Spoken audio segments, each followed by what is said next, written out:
जिसके एक सेक्रेटरी भी है, अभी जो गवर्नमेंट का जितना भी डिपार्टमेंट है इंफ्रास्ट्रक्चर बनाने वाला सबका एडवाइज़र भी है और एक एमएलए भी है। तो जिस तरह से इस बार फ्लड के बाद जिस इस तरह का सिचुएशन हुआ रोड का को लेकर विशेष करके और ब्रिजेस को लेकर, तो 15 डेज से सिक्किम कट ऑफ है। तो फ्यूचर में ऐसा ना हो तो क्या होना चाहिए, आपको क्या लगता है, और आप गवर्नमेंट ऑफ इंडिया को क्या अपील करना चाहेंगे इस पर?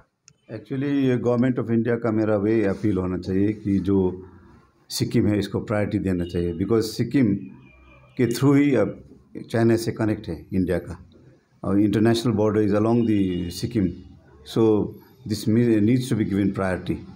अब ये जो कनेक्टिविटी है, कनेक्टिविटी बहुत इंपॉर्टेंट है, बिकॉज कनेक्टिविटी बगैर कुछ भी नहीं हो सकता। जैसे कि transportation of all the armed personals, armed man and machineries जो बॉर्डर में जाना है अपना देश का सिक्योरिटी के लिए, इसको टॉप प्रायोरिटी देना पड़ेगा इंडिया को। क्योंकि अभी जस्ट अक्रॉस चाइना जाकर आप देखने से वो लोग का 4 लेन रोड है, एवरी 10 किलोमीटर्स या सम किलोमीटर्स में लैंडिंग स्ट्रिप बना है रोड में। अभी वो रेलवे हेड भी आया है उधर नथुला के उधर पार में, 16 किलोमीटर पार में। इधर इंडिया से तो इधर सिक्किम में तो कुछ भी नहीं है। अगर कुछ एक्सीडेंसी हो जाए तो बहुत खतरा होगा अपना देश के लिए। सो देश के हित में हम लोग को सोचना पड़ेगा। What I feel the government of India should prioritise and take this very seriously, because without connectivity the battle is lost. So if you want to save our country, if you want to safeguard our country, then we'll have to work towards making better connectivity, maybe in the form of roads or railway or airways. अभी तो सिक्किम में तो सब cut off है ना, सिर्फ road है, आपका रेलवे भी नहीं है। एक एयरपोर्ट है पार्किंग में, वो कभी उड़ता है कभी नहीं उड़ता है क्योंकि बैड वेदर कंडीशंस है। आने का मकसद वही है, NH10 है, NH10 भी ऐसा हालत है। अभी देखिए 10-15 दिन हो गया अभी तक थ्रू नहीं हुआ है। ऑल्टरनेटिव रूट लेकर आना पड़ता है, कितना टाइम लगता है इसमें देखिए। तो अगर कुछ एक्सीडेंसीज हो जाए, बॉर्डर से कुछ अनटूवर्ड एक्सीडेंट, अनटूवर्ड एक्टिविटीज़ हो जाए, तो इसका खमियाजा तो भोगना पड़ेगा ना। हम संपूर्ण देश को, हम लोग देशवासियों को भोगना पड़ेगा। इसलिए सीरियस होना पड़ेगा सेंटर को। व्हाट आई फील, अब ये जो रोड बना है हम लोग का, ये बहुत इनहॉस्पिटेबल टेरेन है ना हम लोग का, यंगफोल्ड माउंटेन्स है, और इसके थ्रू में लेने के लिए डिफ़िकल्टी है, बट बहुत टेक्नोलॉजीज है जो हम एडॉप्ट कर सकते हैं। अभी हम देखें तो जो अभी रेलवे का टनल बना रहा है, अलोंग साइड रेलवे का टनल में रोड भी बनाने से अच्छा होगा, टनल के थ्रू आ सकता है। नेक्स्ट हाँ, सेवक टू गैंगटॉक वो आ सकते हैं। और दूसरा हम लोग का वायाडक्ट बोलता है ना, अलोंग द रिवर बेड, नहीं तो वो पायल ड्राइविंग करके पायर उठाकर जो हम लोग by the side of the river लेकर आने से वो भी हो सकता है, वायाडक्ट बोलता है उसको। और अभी जो हम लोग का जो रोड है वो तो बहुत पैथेटिक है, आप लोग देख ले। अभी जो हाइड्रो पावर स्टेशन बनाए टिस्टा के पास में, कालीझोड़ा के पास में, उसके ऊपर भी है 27 माइल में भी। ये कंटिन्यूड प्रोसेस है, स्टेज 1, स्टेज 2, स्टेज 3 करके। लेकिन जो हो रहा है ना, एम्बैंकमेंट प्रोटेक्शन होने चाहिए। एम्बैंकमेंट प्रोटेक्शन ही नहीं हो, एम्बैंकमेंट प्रोटेक्शन नहीं होने के कारण ये रोड जा रहा है, ब्रिजेस जा रहा है, घर जा रहा है, आदमी लोग अपना लाइफ लॉस हो रहा है।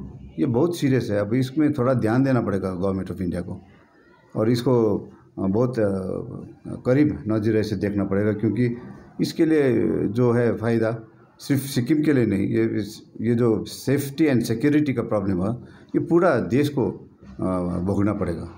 सर, जो फर्स्ट फ्लड हुआ उसमें रोड के साथ साथ 18 ब्रिजेस भी वॉस्ट हुए हैं, तो टोटली अभी कट ऑफ है। साउथ सिक्किम कट ऑफ है, नॉर्थ कट ऑफ है। तो ब्रिजेस कैसा होना चाहिए? ब्रिजेस को लेकर भी बहुत सारे प्रॉब्लम्स है, तो क्या लगता है आपको ब्रिजेस कैसा होना चाहिए? नहीं, ब्रिजेस तो ऐसा है ना, जो ब्रिजेस जब हम लोग बनाते हैं इंजीनियर्स लोग, वो प्रॉपर डिज़ाइन में बनाते हैं। उसमें डिज़ाइन में क्या लेना पड़ता है हम लोग को, वो HFL बोलते हैं ना, हाई फ्लड लेवल कंसिडर करके उसका जो लेवल होना चाहिए वो बनाते हैं। लेकिन क्या है, अभी डैम ऊपर भी है नीचे भी है, सो सिल्टेशन हो जाता है। सिल्ट के ऊपर जो सैंड वगैरह आता है वो डिपॉजिट होता है। जब सैंड डिपॉजिट होता है, उसका जो बेड लेवल जो इनिशियली डिज़ाइन किया वो ऊपर आ जाता है, आकर वो डैमेज हो जाता है।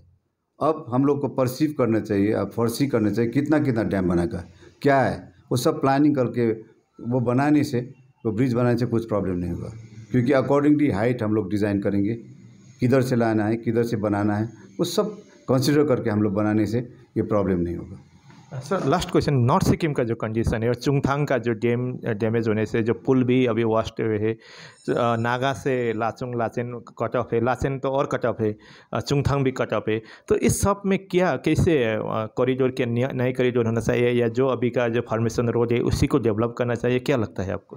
नहीं, ऐसा है ना, जो अभी आप लोग देखे होंगे जो कंसिडर अभी एग्जिस्टिंग रोड है वो लोग तो अभी वो तो प्राय वॉश आउट हो गया and most of the portions have been damaged.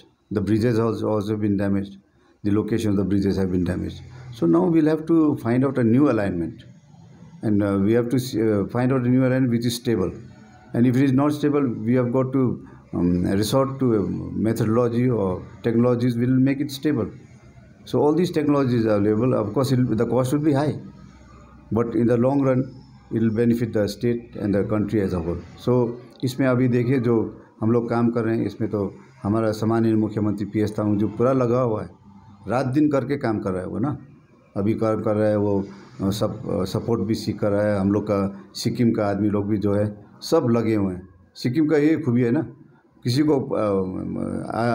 को दुख होने से, कहीं ऐसा एक्सीडेंसीज होने से वो ये पार्टी, ये धर्म, वो जात करके नहीं देखते, सब एक हो जाते हैं। देखिए सिक्किम में अभी सब एक है, सब एक होकर काम कर रहे हैं।